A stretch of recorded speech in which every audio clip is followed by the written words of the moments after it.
They were thousands of miles apart, yet they could see each other. Two strangers established a cross-time-space connection. Now he was boarding a plane to save her. Annie's family sent her to a mental hospital, trying to control her with medicine. Jack woke her up while he was on the plane. Annie, who had taken the medicine, was a bit dazed. Jack guided her to get familiar with the indoor situation, and tricked the doctor into spitting out the medicine. After getting off the plane, Jack drove away in a sports car. He guided Annie to pick the lock with a fork. Annie showed him the way to drive towards the mental hospital. Unexpectedly, Annie had a great talent for it, and quickly opened the door lock. Annie walked out of the room, avoided the doctor, and went downstairs along the stairs, but the door downstairs was locked. Fortunately, a doctor opened the door. She hid behind the door, and thus made it to the hall. On Jack's side, he drove in the wrong direction. There were some factories around. A police car appeared in front of him. Jack reversed the car frantically, made a wonderful drifting turn, and then drove towards the main road. Annie's attending doctor was right in front of her. She turned her back to the doctor,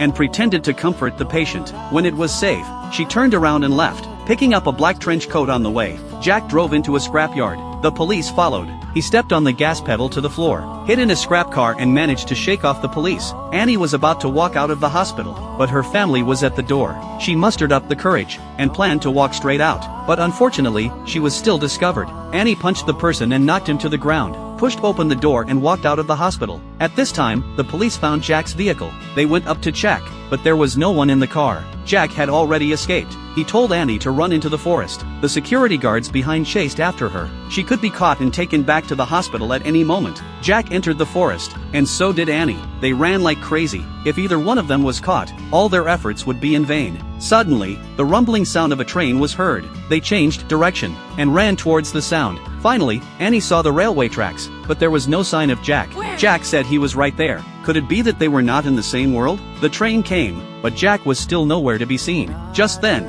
Jack appeared on the other side, but the train separated them. Jack pointed to the red carriage behind. Red boxcar. See it?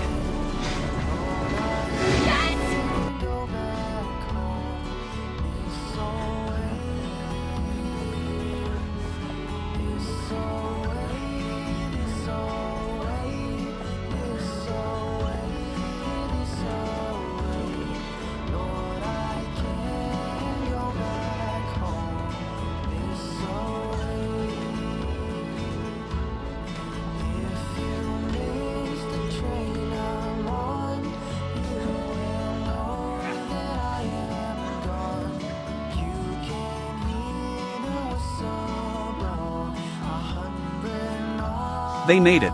These two young people with a cross-time space connection caught this last train of love, and that's the end of the whole story.